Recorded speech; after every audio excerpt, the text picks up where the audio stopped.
नमस्कार, बहुत स्वागत है आपका। आप देख रहे हैं जी मध्य प्रदेश छत्तीसगढ़। आपके साथ मैं हूं सोनाली सिंह। कभी आपने महसूस किया है कि पहले जिस काम को आप आसानी से कर लेते थे, अब उसी में आपको जल्दी थकान होने लगती है।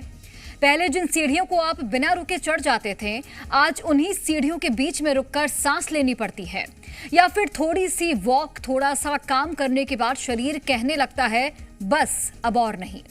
हम अक्सर इसी बढ़ती उम्र, कमजोरी या फिर काम की थकान कहकर इसे टाल देते हैं। लेकिन क्या हर बार इसकी वजह सिर्फ यही होती है, या फिर हमारा शरीर हमें किसी बड़ी समस्या का संकेत दे रहा होता है? अगर ऐसा है तो फिर उन लोगों का क्या जो अभी जवान हैं और पूरी तरह से स्वस्थ हैं, फिर भी उनके शरीर की ताकत क्यों कमजोर पड़ जाती है? दरअसल बात सिर्फ यहां पर ताकत की नहीं है, बात है स्टैमिना की, यानी शरीर की वो क्षमता जो हमें लंबे समय तक बिना ज्यादा थके काम करने की ताकत देती है। और अगर यही क्षमता धीरे धीरे कम होने लगे तो रोजमर्रा की जिंदगी भी मुश्किल लगने लगती है। और ऐसे में सवाल ये उठता है कि आखिर ऐसा होता क्यों है। आज हम अपने खास मेहमानों के साथ इसी मुद्दे पर चर्चा करेंगे और जानेंगे कि स्टैमिना क्या है और बनता कैसे है, ये अचानक क्यों कम हो जाता है, स्टैमिना और स्ट्रेंथ में क्या फर्क है, क्या सिर्फ अच्छी डाइट से स्टैमिना बढ़ सकता है, या फिर इसके लिए सही एक्सरसाइज और लाइफस्टाइल भी उतनी ही जरूरी है, आवश्यक है। सबसे अहम सवाल यह है कि कब थकान को सामान्य मानना चाहिए और कब ये दिल, फेफड़ों, डायबिटीज, एनीमिया या फिर किसी दूसरी बीमारी का इशारा हो सकती है। आज के इस खास चर्चा में हम इन सभी सवालों के जवाब जानेंगे, बात करेंगे उन आसान उपायों की जिनसे किसी भी उम्र में अपनी सहन शक्ति बेहतर बनाई जा सकती है, और ये भी समझेंगे कि 40 की उम्र के बाद भी क्या स्टैमिना पहले जैसा हो सकता है। लेकिन उससे पहले कुछ लोगों के रिएक्शन आपको सुनवाते हैं। भैया, अगर जैसे किसी ट्रिप पर अपने फ्रेंड्स के साथ अचानक जाना पड़ जाए कोई ट्रैकिंग के लिए, सबसे आगे रहेंगे या पीछे रहेंगे? नहीं, मुझे नहीं लगता कि मैं सबसे आगे रहूंगा, क्योंकि मतलब मेरा जो क्या बोलना चाहिए, स्टेमिना ही बोल सकता हूँ मैं उससे, कि थोड़ा सा उतना है नहीं जितना, क्योंकि दिन भर काम करते करते एग्जर्शन हो ही जाता है। सबसे आगे रहते सर, हमसे आगे रहते जी। स्टेमिना अच्छा है मतलब? बिल्कुल बिल्कुल बिल्कुल। शाम को जब घर जाते हैं तो सीधे सो जाते हैं या फिर? नहीं, 12 बजे तक जगे रहते सर। मतलब एनर्जी लेवल अच्छा है? अच्छा है। वहाँ तो 6 घंटे की नींद है मेरी। वो तो 11 बजे आते से चाय की जरूरत पड़ जाती है। 3 बजे तक? 3 बजे तक खाना की, कुरकुरे की, एनर्जी लेवल लो हो जाता है? हाँ, लो हो जाता है। जाते से सो जाती हूँ। किसी ट्रैकिंग पे जाते हैं अगर आप पहाड़ों में, तो सबसे आगे रहेंगे या पीछे रहेंगे? सबसे पीछे रहूंगी। मतलब आपका स्टेमिना, एनर्जी लेवल कम है? हाँ। कि पेशेंट को जो भी आता है हमारे पास, वो परेशान स्थिति में आता है, तो उसकी काउंसलिंग में ज्यादा एनर्जी लगती है। तो इसीलिए 3 बजे के बाद एक कॉफी तो जरूर बनती है। एक्टिविटी शाम में तो संभव नहीं होती है। बस ये होता है कि यहाँ से जाने के बाद आधे घंटे के लिए एकदम स्तब्ध शांत वे में बैठना बहुत जरूरी हो जाता है, मेंटल रिलैक्सेशन के लिए। सर, अगर जैसे फ्रेंड्स के साथ कोई ट्रिप पे जाते हैं या किसी पहाड़ में ट्रैकिंग के लिए जी, तो सबसे आगे रहेंगे या पीछे रहेंगे? मुझे लगता है मैं सबसे आगे रहूंगा। 5 बजे एक चाय पीते हैं, 1:30 बजे हमारा लंच का टाइम है, सुबह हम ब्रेकफास्ट करके आते हैं और आपके फिर शॉप से जाने के बाद फिर हम डिनर करते हैं। हम जब कॉलेज से आते हैं तो बहुत ज़्यादा थक जाते हैं, तो हमारे पास एनर्जी लेवल जो होता है तो वो डाउन हो जाता है, कि हमें लगता है कि हम बैक साइड करें और सीधे बिस्तर पर लेट जाएं। 3 मंजिला सीढ़ी चढ़ने के बाद ऐसे स्थिति में नहीं हो पाता है कि हम किसी से बात कर सके। लगता है कि 10 से 5 मिनट रेस्ट करने के बाद ही हम लोगों से बात करें। घर से निकलते हैं, दोपहर होते होते एनर्जी काफ़ी लो हो जाती है। इसकी वजह से हम लोगों ने तो कभी चाय कभी कॉफ़ी पी के मैनेज करता है। और क्या है, खान पान में बहुत सारे मिलावट, आजकल जंक फूड आने लगे हैं, जो कि मतलब कितना भी खाइए लेकिन फिर भी मतलब एनर्जी आपका पूर्ण नहीं होता है। लगता है कि नहीं, अपन कुछ थक जाता है शाम तक, तो आदमी लगता है क्या करें, बोलते कहीं ट्रिप पे जाना है तो लगता है असंभव नहीं हो पाता। आदमी की जो एनर्जी नहीं आती है शाम तक की लेवल तक, मतलब अपन काम कर सके, कहीं जा सके। आदमी लगता है सुबह पर आराम करे, आराम से एकदम थकान महसूस होने लगती है शाम तक में। इतना धूप चल रहा है, इतना हालत खराब हो जाती है। इस उम्र के बाद में 4 बजे बाद थोड़ा लगता है कि भाई जो है आदमी थोड़ा डाउनफॉल हो जाता है। 3 मंजिल तो बड़ी बात है, 2 मंजिल ही चढ़ने पर सांस फूल जाती है और फिर रुक कर बात करना पड़ता है और एकदम घबराहट से और ये महसूस होता है। ऑफिस में काम किया तो 2 मंजिल 3 मंजिल जाना ही पड़ता था, तो इससे कभी थकावट महसूस नहीं हुई, कोई ऐसी प्रॉब्लम मुझे नहीं आई। फिलहाल मतलब जो है ये दिक्कत तो आती है, अगर कहीं जाने का काम पड़ता है तो एज फैक्टर भी है, तो तीसरी चौथी मंजिल जाने में दिक्कत तो आती है। पुराने लोगों की बात अलग है, पुराने लोग देसी खाना खाते थे, और आजकल देसी खाना मिलता नहीं, देसी घी नहीं मिलता है। बहुत सी चीज ऐसी है कि जो मतलब पहले के खाने पीने में बहुत अंतर आता था, आज के खाने पीने में बहुत अंतर आ रहा है। इम्यून पावर सर कहीं ना कहीं जो पहले के लोग हैं अब के कंपैरिजन में अगर हम एज की बात करें तो उतना नहीं है, बट फिर भी जो युवा हैं, जो यूथ है, वो ट्राई करता है कि वो मेंटेन करके रहे, एक्सरसाइज करके रहे। और चलिए अब इस चर्चा की शुरुआत करते हैं। हमारे साथ खास मेहमान जुड़े हैं doctor Animesh Chaudhary, MD medicine. इसके अलावा डॉक्टर ईशा जोशी फिजियोथेरेपिस्ट हैं, रीमा हिंगुरानी मध्यान्ह डाइटिशियन और न्यूट्रिशनिस्ट भी हैं। आप तीनों का ही बहुत स्वागत है। और सबसे पहले शुरुआत डॉक्टर अनिमेश चौधरी मैं आपसे करना चाहूँगी। सबसे पहले मैं चाहूँगी कि आप हमारे दर्शकों को आसान भाषा में समझाइए कि स्टैमिना है क्या, क्योंकि अक्सर जो लोग हैं वो स्टैमिना और स्ट्रेंथ में कंफ्यूज हो जाते हैं। लोगों को लगता है ये दोनों एक चीज़ है, दोनों में मूल अंतर क्या है, कैसे डिफ्रेंशिएट करें? जो स्टेमिना होती है कि आपके काम करने की क्षमता कितनी ज़्यादा है। स्टेमिना बेसिकली आपके हार्ट से डिफाइन होती है। आप बहुत अगर दौड़ रहे हैं तो आप कितनी देर तक दौड़ रहे हैं, आप कितनी देर तक चल पा रहे हैं, आप कितनी देर तक बैठ के ओपीडी में कितनी देर तक बैठ पा रहे हैं, वो स्टेमिना है। बिना थके काम करने की क्षमता, आप कितनी देर तक काम कर सकते हैं। स्ट्रेंथ मस्कुलर पावर होती है, आपकी मांसपेशियां कितना उठा सकती हैं। अगर आप 10 से 20 किलो वजन उठा सकते हैं वो स्ट्रेंथ है, पर 10 से 20 किलो वजन अगर आप 1 घंटे तक उठा सकते हैं तो वो स्टेमिना है। तो स्टेमिना स्ट्रेंथ के मिला जुला रूप है। स्टेमिना अगर है, स्ट्रेंथ है और स्टेमिना नहीं है तो आपको बहुत ज़्यादा फायदा नहीं होगा, पर अगर स्ट्रेंथ के साथ स्टेमिना है तभी आपको फायदा होगा। ठीक है। डॉक्टर ईशा जोशी, अक्सर हम देखते हैं कि लोग कहते हैं कि जब उम्र ज़्यादा हो जाती है तब स्टैमिना धीरे धीरे कम होता है, लेकिन आज के दौर में मैं देख रही हूँ कि जो युवा हैं, जो मेरे जैसे लोग हैं, जो बिल्कुल फिट दिखते हैं बाहर से, उनमें भी स्टैमिना की कमी होती है। उसके पीछे की क्या वजह आप मानती हैं? सो मल्टीपल रीजंस हैं इसके। वन ऑफ देम इज़ कि हमारी जो फिजिकल एक्टिविटी है वो ऑटोमेटिकली थोड़ी थोड़ी कम हो गई है। टू, बिकॉज व्हेन आई से फिजिकल एक्टिविटी, स्टैमिना जो है आपका वो आपके VO2 मैक्स पे इफेक्ट, उसकी वजह से इफेक्टेड रहता है। तो हम जितना aerobic activity mild to moderate अगर करते रहें तो उससे स्टैमिना बिल्डअप रहेगा। So one aerobic activity is taken a step back to the kind of food probably जो इंसान ले रहा है वो पूरक नहीं है उसके रोज़मर्रा के काम के लिए, या फिर वो जिस एक्टिविटी करना चाह रहे हैं। तो अगर आपके carbohydrates, because high stamina means it has to be also carb loaded. Protein is a good thing, पर अभी सिर्फ प्रोटीन पे टेंशन है, मगर अगर हम स्टैमिना बढ़ाना चाहते हैं तो कार्बोहाइड्रेट भी उतना ही ज़रूरी होता है। तो या तो वो खाना पूरक नहीं हो रहा है, टू हमारी कंडीशनिंग नहीं है एक्टिविटी के लिए, या फिर अ लॉट ऑफ केसेस में metabolism is also responsible. For example किसी का अनीमिया है या फिर डायबिटीज़ है या थायराइड है, अगर इस टाइप के मेटाबॉलिक कॉम्प्लिकेशंस हैं तो वो भी स्टैमिना पे फ़र्क उसका पड़ेगा। ठीक है। रीमा जी, कुल मिला के ये 2-3 चीज़ें हैं जो ज़्यादा परेशान करती हैं। ठीक है, लौटती हूँ मैम आपके पास। रीमा जी, चूंकि आप एक डाइटिशियन हैं, एक डाइटिशियन के तौर पर बताइएगा कि अगर मुझे अपना स्टैमिना बढ़ाना है तो मुझे अपने खाने में, चाहे वो ब्रेकफास्ट हो, लंच हो या फिर डिनर हो, क्या कुछ इंक्लूड करना चाहिए जिससे मेरा स्टैमिना बूस्ट अप हो? बिल्कुल करना चाहिए। हमारी जो बॉडी है, एक्चुअली हमारी गाड़ी है, उसको चलाने के लिए पेट्रोल चाहिए और सही टाइप का पेट्रोल चाहिए। तो एक पूरी न्यूट्रिशियस मील जो है जिसमें आपकी 5 चीजें आनी चाहिए। सिर्फ प्रोटीन से काम नहीं चलेगा बिल्कुल, but protein is really important क्योंकि वो आपकी मसल स्ट्रेंथ को रिपेयर में हेल्प करता है। आपको कॉम्प्लेक्स कार्बोहाइड्रेट जैसे कि मिलेट्स हो गए, होल ग्रेन हो गए, ये जरूर इंक्लूड करने चाहिए ताकि आपकी स्टैमिना बढ़े एंड आपकी स्ट्रेंथ भी इंक्रीज करे।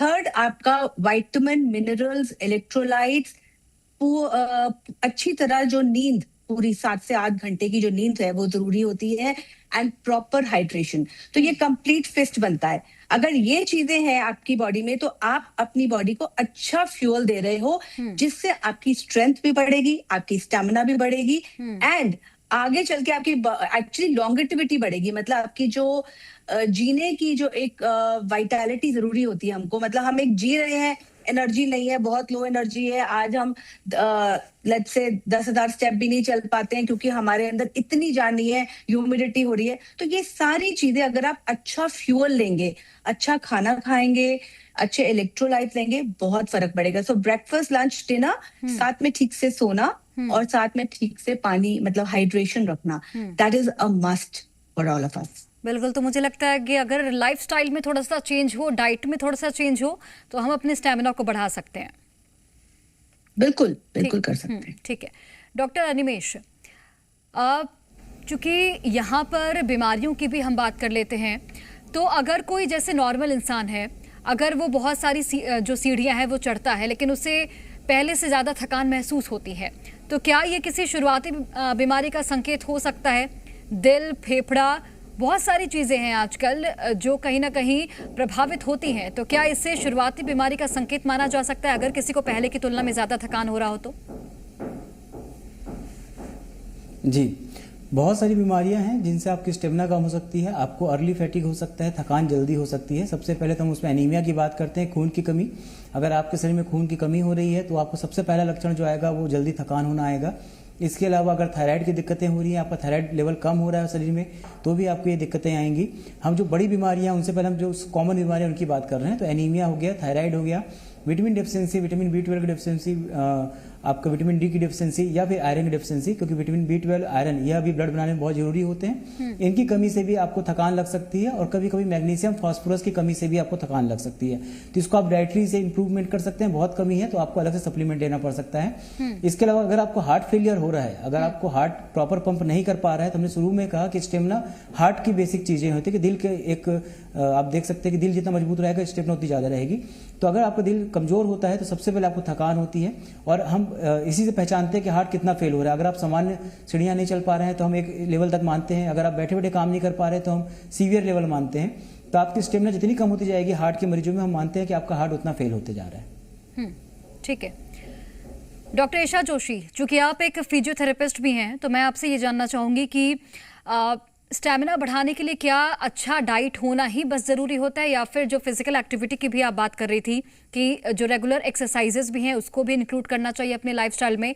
और अगर किसी को तुरंत शुरू करना है तो वो कौन कौन से सबसे आसान और जो सुरक्षित एक्सरसाइज माने जाते हैं वो कोई कर सकता है? सो यस, स्टैमिना बढ़ाने के लिए नॉट जस्ट न्यूट्रिशन और नॉट जस्ट एक्सरसाइज, दोनों का combination and basically a very clean lifestyle is important. तो जिसमें बहुत सारी चीज़ों का मिश्रण रहेगा, डाइट रहेगा, आपका एक्सरसाइजेज रहेगा, आपका सही से सोना, और मानसिक थोड़ा बहुत अपने आप को मोटिवेटेड रखना भी इम्पॉर्टेंट है। So the psychological factors also come into play. अगर कोई शुरू कर रहा है एक्सरसाइजेस, तो उसमें we can not ask them to start doing a marathon, which is a great form of like that is the best चीज़ जो हम स्टैमिना के बेसिस पे देखते हैं। मगर कोई शुरुआत ही कर रहा है तो brisk walking great thing to do, swimming आजकल कर सकते हैं बिल्कुल। सो एक्टिविटीज़ जो कि लो से मीडियम और मॉडरेट इंटेंसिटी की एरोबिक एक्टिविटी है। सो अगर कोई जाए और वो हैवी वेट लिफ्टिंग शुरू करे, that is not going to build the stamina, वो स्ट्रेंथ के अंदर आता है। So cycling is a good thing, थोड़ा बहुत ट्रैकिंग शुरू कर सकते हैं। सो द इवन वॉकिंग अगर जो हम प्लेन सरफेस पे करने की बजाय यदि थोड़ा बहुत इंक्लाइन करें तो वो ज़्यादा बेनिफिशियल रहेगा। आप साइकिलिंग कर सकते हैं स्टैटिक से लेके, you can go out on the bike, of trail कर सकते हैं, etcetera etcetera. Running, jogging simple जो होता था, और अगर उतना भी नहीं कर सकते, so what you can do is, जो स्कूल में बहुत सिंपल से एक्सरसाइजेस करवाते थे, वो जंपिंग जैक्स एट्सेट्रा, वो भी कर सकते हैं। You can do spot walking etcetera etcetera. बहुत सारे ऐप्स भी हैं उसके आजकल जिसका लोग फ़ायदा उठा सकते हैं। These are some form of exercises जो एज अ बिगिनर कर सकते हैं। अब कोई है जो ऑलरेडी एक्टिविटी में बेस्ड है, वॉकिंग भी करते हैं 30-40 मिनट्स की, तो वॉकिंग में सिर्फ एक चीज़ मैं कहना चाहूँगी कि हम लोग आसपास जब देखते हैं आप लोगों को, तो काफ़ी लोग सिर्फ टहल रहे होते हैं। So walking means in the first 7 minutes of walking, the brisk walking का meaning is in the first 7 minutes your body should want air. उसको ऐसे महसूस होना चाहिए कि अब हवा लेने में या सांस लेने में थोड़ा सा ऐसा थोड़ा मेहनत करने की जरूरत पड़ी है, तो उसको हम ब्रिस्क वॉकिंग बोलते हैं, अदरवाइज सिर्फ टहल रहे होते हैं। So these are some very simple activities. अगर ये नहीं कर पाते हैं, रूम में स्पेस नहीं है, बाहर नहीं जा सकते, डूइंग अ बेसिक सूर्य नमस्कार starting from 10 minutes in a day, जिसमें 1 करें, 2 करें या 108 कर लें, जितना भी, even if you do 10 minutes of Surya Namaskar is a great form of stamina building activity. ठीक है रीमा जी, यहाँ पर ये सवाल होगा मेरा कि जिस तरीके से हम अभी स्टैमिना की बात कर रहे हैं, तो इसमें मेंटल हेल्थ का क्या रोल होता है? और अगर कोई व्यक्ति स्टैमिना को लाइटली लेता है कि अगर किसी का स्टैमिना कम हो रहा है फिर भी उस चीज पर ध्यान नहीं दिया जा रहा है, तो ये आगे चलकर कितना खतरनाक हो सकता है? Mental health, stress issues directly linked होते हैं आपकी फिजिकल हेल्थ के साथ। जब मेंटल हेल्थ इश्यूज आते हैं या स्ट्रेस हम बहुत लेते हैं ना, तो कॉर्टिसोल हार्मोन इंक्रीज करता है बॉडी में।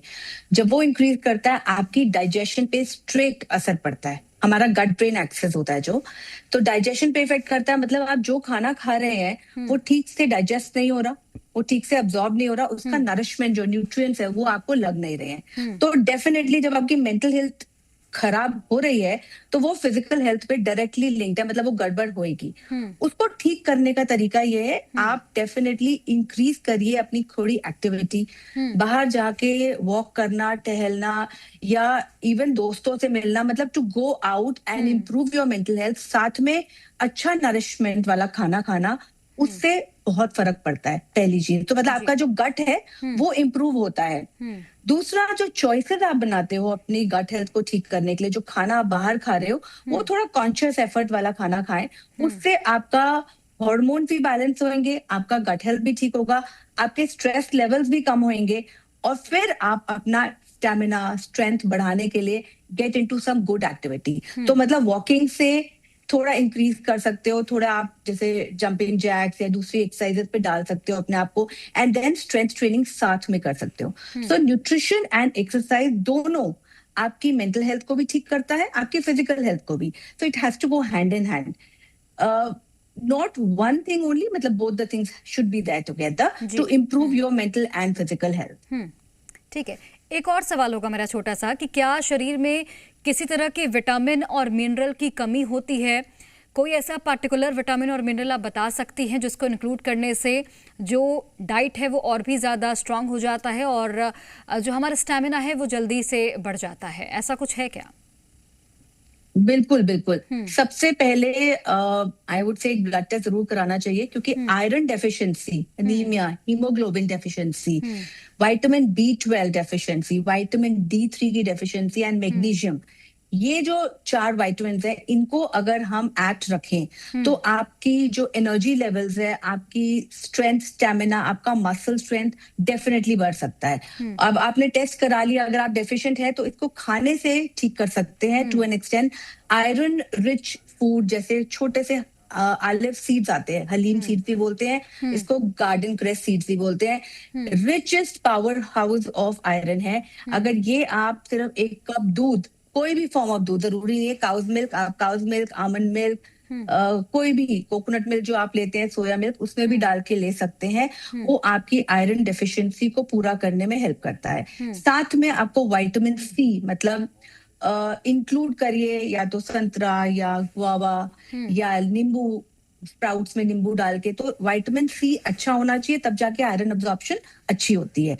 आयरन और कैल्शियम इकट्ठे नहीं होना चाहिए, तो कोशिश हमारी ये रहनी चाहिए कि आप फूड्स को, चॉइसेस को बड़ा सोच समझ के ले। तो एक आपकी आयरन डेफिशिएंसी ठीक करिए। सेकेंडली, आपका विटामिन D3 और B12 अगर आप वेजिटेरियन हैं तो डेफिनेटली आपको सप्लीमेंटेशन की जरूरत पड़ेगी। अगर आप नॉनवेज लेते हैं तो eggs, chicken, meat, nonveg sources से आपको अच्छे से मिल जाता है B12। D3 के लिए सन एक्सपोजर चाहिए, लेकिन सन एक्सपोजर के साथ साथ it has to be absorbed well also.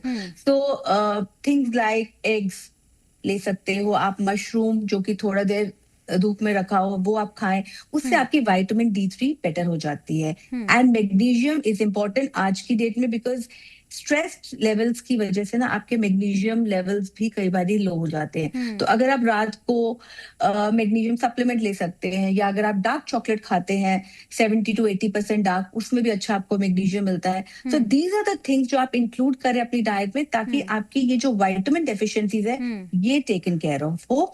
And साथ में एक होलिस्टिक खाना, मतलब कोई भी फूड ग्रुप को छोड़िए नहीं, उससे आपकी mental health, physical health and एक अच्छी एनर्जी लेवल्स बनी रहेगी।